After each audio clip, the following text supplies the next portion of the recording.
Hi friends, ಕೆಟರಾಕ್ಟ್ ಎಂಬುದು ಒಂದು ಕಣ್ಣಿನ ಸಮಸ್ಯೆಯಾಗಿರುತ್ತದೆ. ಈ ಸಮಸ್ಯೆ ಇರುವ ಜನರ ಕಣ್ಣಿನ ಮಸೂರದಲ್ಲಿ ಇರ್ರೆಗ್ಯುಲರ್ ಪ್ರೋಟೀನ್ ಮತ್ತು ಫೈಬರ್ ಅತಿಯಾಗಿ ಶೇಖರಣೆಯಾಗಿ ಮಸುಕಾದ ವೈಟ್ ಬಣ್ಣಕ್ಕೆ ಬದಲಿಸುತ್ತದೆ. ಈ ರೀತಿಯ ಸಮಸ್ಯೆಯನ್ನು ವೈದ್ಯಕೀಯ ಭಾಷೆಯಲ್ಲಿ ಕೆಟರಾಕ್ಟ್ ಎಂದು ಕರೆಯುತ್ತಾರೆ. ಈ ಸಮಸ್ಯೆ ಇರುವ ವ್ಯಕ್ತಿಗಳು ಕಣ್ಣಿಗೆ ದೃಶ್ಯಗಳು ಕ್ಲಿಯರ್ ಆಗಿ ಕಾಣಿಸುವುದಿಲ್ಲ. ನಮ್ಮ ಕಣ್ಣಿನಲ್ಲಿರುವ ಮಸೂರ ಒಂದು ಟ್ರಾನ್ಸ್ಪರೆಂಟ್ ಆಬ್ಜೆಕ್ಟ್ನಿಂದ ನಿರ್ಮಾಣವಾಗಿರುತ್ತದೆ. ಈ ಮಸೂರದ ಕೆಲಸ ನಮ್ಮ ಕಣ್ಣಿನಲ್ಲಿ ಪ್ರವೇಶಿಸುವ ಬೆಳಕಿನ ಕಿರಣಗಳನ್ನು ಸರಿಯಾದ ಡೈರೆಕ್ಷನ್ಗೆ ಬಾಗಿಸಿ ರೆಟಿನಾದ ಮೇಲೆ ಬೀಳುವಂತೆ ಮಾಡುವುದು. ಮಸೂರ ಈ ರೀತಿಯಲ್ಲಿ ಸರಿಯಾಗಿ ಬೆಳಕಿನ ಕಿರಣ ರೆಟಿನಾದ ಮೇಲೆ ಬೀಳುವಂತೆ ಮಾಡುತ್ತಲಿರುವುದರಿಂದಲೇ ನಾವು ಪ್ರಪಂಚವನ್ನು ಸರಿಯಾಗಿ ನೋಡುತ್ತಿದ್ದೇವೆ. ಆದರೆ ಕೆಟರಾಕ್ಟ್ ಸಮಸ್ಯೆ ಇರುವ ವ್ಯಕ್ತಿಗಳ ಕಣ್ಣಿನ ಮಸೂರದಲ್ಲಿ ಇರ್ರೆಗ್ಯುಲರ್ ಪ್ರೋಟೀನ್ ಮತ್ತು ಫೈಬರ್ ಸೇರಿ ವೈಟ್ ಕ್ಲಸ್ಟರ್ ಅನ್ನು ನಿರ್ಮಾಣ ಮಾಡುತ್ತವೆ. ಈ ರೀತಿಯಲ್ಲಿ ದಿನದಿಂದ ದಿನಕ್ಕೆ ಶೇಖರಣೆಯಾಗುತ್ತಾ ಈ ವೈಟ್ ಕ್ಲಸ್ಟರ್ಸ್ ಅತಿಯಾಗಿ ಬೆಳಕಿನ ಕಿರಣ ಸರಿಯಾಗಿ ರೆಟಿನಾದ ಮೇಲೆ ಬೀಳದಂತೆ ಮಾಡುತ್ತವೆ. ಇದರಿಂದ ಈ ರೋಗಿಗಳು ಸರಿಯಾಗಿ ದೃಶ್ಯಗಳನ್ನು ನೋಡಲು ಸಾಧ್ಯವಾಗುವುದಿಲ್ಲ. ಇದನ್ನು ಸರಿ ಮಾಡುವ ಶಸ್ತ್ರಚಿಕಿತ್ಸೆಯನ್ನು ಕೆಟರಾಕ್ಟ್ ಸರ್ಜರಿ ಎಂದು ಕರೆಯುತ್ತಾರೆ.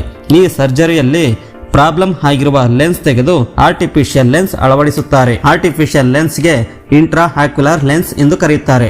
ಇದನ್ನ ಸಿಲಿಕಾನ್ ಮತ್ತು ಪ್ಲಾಸ್ಟಿಕ್ನಿಂದ ತಯಾರಿಸಿರುತ್ತಾರೆ. ಕೆಟರಾಕ್ಟ್ ಸರ್ಜರಿ ಮಾಡುವುದಕ್ಕಿಂತಲೂ ಮೊದಲು ರೋಗಿಯ ಪ್ಯೂಪಲ್ ಅನ್ನು ದೊಡ್ಡದು ಮಾಡಲು ಕಣ್ಣಿನಲ್ಲಿ ಡ್ರಾಪ್ಸ್ ಹಾಕುತ್ತಾರೆ. ನಂತರ ಕಣ್ಣಿನ ಬಳಿ ಅನಸ್ತೇಷಿಯಾ ನೀಡುತ್ತಾರೆ. ಏಕೆಂದರೆ ಸರ್ಜರಿ ಮಾಡುವ ಸಮಯದಲ್ಲಿ ಅಲುಗಾಡಿದರೆ ಪೂರ್ತಿಯಾದ ಕಣ್ಣು ಹಾಳಾಗುವ ಸಾಧ್ಯತೆ ಇರುತ್ತದೆ.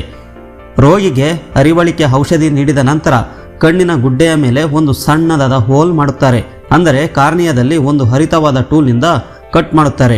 ಈ ಹೋಲ್ನಲ್ಲಿ ಒಂದು ಸೂಜಿಯನ್ನು ಅಳವಡಿಸುತ್ತಾರೆ. ನಂತರ ಯುವಿ ಲೈಟನ್ನು ಬಳಸಿ ಈ ಮಸೂರವನ್ನು ಕಟ್ ಮಾಡುತ್ತಾರೆ.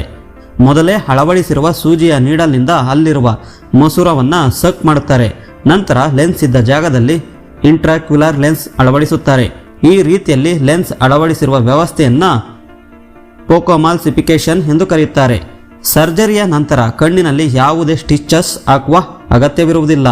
ಏಕೆಂದರೆ ಕಾರ್ನಿಯಾ ತನ್ನಷ್ಟಕ್ಕೆ ತಾನೇ ವಾಸಿ ಮಾಡಿಕೊಳ್ಳುವ ಶಕ್ತಿಯನ್ನು ಹೊಂದಿರುತ್ತದೆ. ಈ ಶಸ್ತ್ರಚಿಕಿತ್ಸೆಯ ಕೆಲವು ದಿನಗಳ ನಂತರ ರೋಗಿಯ ದೃಷ್ಟಿಯಲ್ಲಿ ಇಂಪ್ರೂವ್ಮೆಂಟ್ ಕಾಣಿಸಿಕೊಳ್ಳುತ್ತದೆ. ಆದರೆ ಕೆಲವೊಂದು ಬಾರಿ ಈ ಸರ್ಜರಿಯ ನಂತರ ಸರಿಯಾಗಿ ರೋಗಿಗೆ ಕಾಣಿಸುವುದಿಲ್ಲ. ಏಕೆಂದರೆ ಇವರು ಗ್ಲುಕೋಮಾದಂತಹ ಮತ್ತೊಂದು ಕಣ್ಣಿನ ಸಮಸ್ಯೆ ಅಥವಾ ರೋಗಕ್ಕೆ ಗುರಿಯಾಗಿರುತ್ತಾರೆ. ಓಕೆ ಫ್ರೆಂಡ್ಸ್, ಈ ವಿಡಿಯೋ ಇಷ್ಟವಾದಲ್ಲಿ ಒಂದು ಲೈಕ್ ನೀಡಿ, ನಿಮ್ಮ ಸ್ನೇಹಿತರಿಗೆ ಶೇರ್ ಮಾಡಿ. ನೀವಿನ್ನೂ ನಮ್ಮ ಚಾನಲನ್ನು ಸಬ್ಸ್ಕ್ರೈಬ್ ಆಗಲಿಲ್ಲವೆಂದರೆ ಸಬ್ಸ್ಕ್ರೈಬ್ ಆಗಿ ಪಕ್ಕದಲ್ಲೇ ಇರುವ ಬೆಲ್ ಬಟನ್ ಪ್ರೆಸ್ ಮಾಡಿ ಆಲ್ ನೋಟಿಫಿಕೇಶನ್ ಆನ್ ಮಾಡಿ. ಈ ವಿಡಿಯೋದ ಬಗ್ಗೆ ನಿಮ್ಮ ಅನಿಸಿಕೆಯನ್ನು ಮುಕ್ತವಾಗಿ ಕಾಮೆಂಟ್ ಮಾಡಿ. Thank you for watching.